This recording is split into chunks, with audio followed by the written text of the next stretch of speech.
타석 사상으로 풀이한 도마복음 신화를 벗은 예수 61번째 시간입니다. 오늘은 귀로 들은 것을 크게 외쳐라. 귀로 들은 것을 크게 외쳐라라는 제목으로 말씀드리겠습니다. 경애하는 얼번 여러분, 도마복음 33번째 말씀은 이러합니다. 말씀 33. 예수가 말하기를 너희는 너희 귀에 들리는 것을 너희 집은 꼭대기에서 다른 이의 귀에 크게 외쳐라. 왜냐하면 등불은 켜서 상자 밑에 놓지 않고 숨겨진 곳에 두지 않기 때문이다. 모든 이가 오며 가며 그 불빛을 볼 수 있도록 등경 위에 둔다. 말씀 33은 두 개의 구절로 나누어져 있습니다.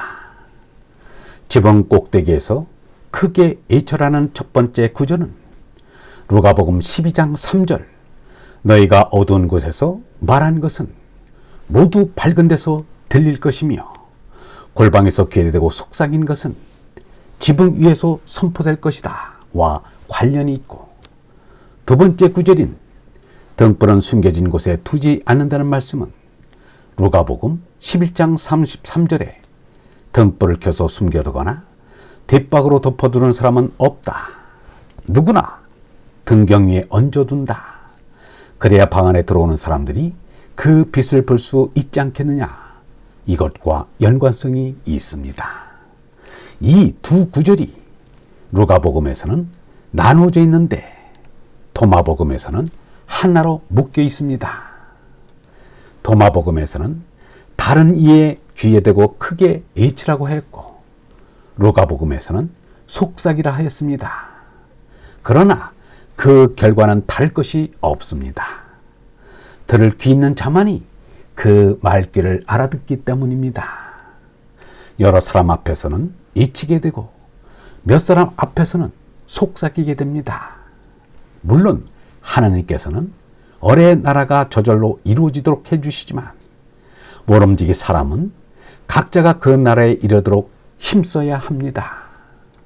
사람은 제 나라 죽고 얼나라 손나면 마음속에 어뢰 등불이 켜집니다. 이것이 석가가 말한 자등명, 법등명입니다. 곧 얼나의 깨달음입니다. 유영모는 이렇게 말하였습니다. 몸에 기름이 가득 차고 마음의 심지가 꼿꼿하고 어뢰의 지혜가 빛나는 것이다. 이를 비기면 기름 등잔에 기름이 차 있고 심지가 곧장 서서 불빛이 밝은 것을 생각하면 된다. 이를 불교에서는 개종해 사막이라 한다. 마음속에 어뢰빛을 갖지 못한 사람이 바로 마음눈의 소경입니다. 그리하여 말씀 33에 이어질 말씀 34에서 예수가 이른 것 같이 소경인 사람이 소경인 사람을 인도하면 그 둘 다 구덩이에 빠지게 됩니다. 사람들은 얼나를 깨달으려 하지 않은 채 그저 부귀만을 추구하며 살아갑니다. 사람들은 왜 부귀를 얻으려 애쓸까? 짐승성질 때문입니다. 재물이 넉넉할수록 권력이 넘칠수록 자기 보존과 종족 보존을 더 잘할 수 있기 때문입니다. 짐승들의 경우도 암놈이 순놈을 고를 때는 집을 잘 지어놓고 먹이도 잘 잡고 힘도 센 놈을 고릅니다. 그래야 자기가 마음 놓고 의지하면서 새끼를 잘 키울 수 있는 것입니다.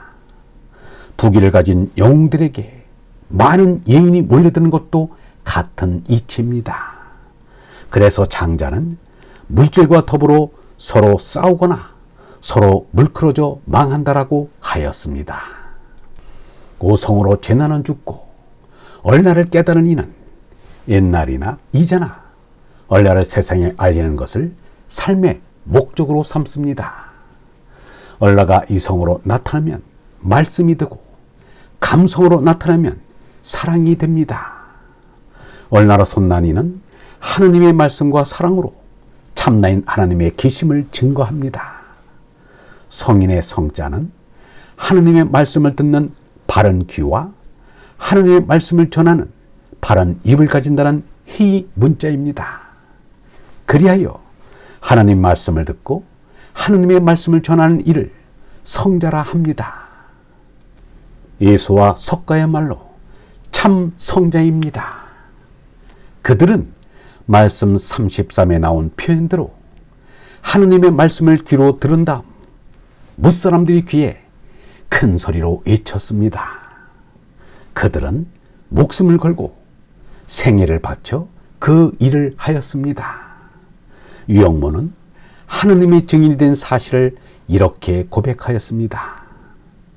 이 사람은 하나 절대인임을 바로 계신 자리에서 느낀다. 이 하나 온통밖에 다른 것은 없다. 내가 하나의 임을 느끼는 것을 사실대로 생각대로 고백하는 것이다. 그래서 나는 이 하나의 임을 증거해야겠다. 다른 것은 다 모르니까 하나의 임을 증거해야겠다는 것이다. 그래서 나는 참나라는 하나의 임을 증거하는 증인이다. 나 유영모뿐 아니라 그 누구라도 참나에 대해서 모르면 몰라도 참나인 하나님을 자세히 알 것 같으면 그 하나의 임을 증거하는 증인이 된다. 그러니 절대자인 그 하나의 임이 나에게 계시요 나에게 사람의 사명을 주신다. 그 하나의 임으로부터 사명을 받아서 그의 아들이 된다. 하나의 임이 아버지라 그 아들이 된 것을 느낄 수 있다. 그러므로 아버지의 아들 노릇을 해야 한다. 아마 예수도 이것을 느낀 것 같다. 이 아들은 그 하나님 아버지의 소리 없는 소리를 귀 없는 마음이 듣는다. 퍼져 있는 허공과 늘어져 있는 시간으로 인해서 하나의 임뜻이 있음을 이 사람은 느낀다. 아들 노릇을 한다는 그 소리, 아버지가 계신다는 그 소리, 그리고 아버지와 아들 사이에 뜻이 활동하는 소리가 마음속에 들린다. 내 마음에서 자꾸만 하나의 임뜻이 일어난다. 마음속에 어뢰 등불을 밝힌 얼번 여러분, 아들은 아버지의 사명을 거역할 수 없습니다. 우리 마음속에서 느끼는 하느님을 사실대로 이웃에게 고백하여 하느님의 존재를 증거해야 합니다. 영성신학원 다석아카데미의 하늘소리였습니다.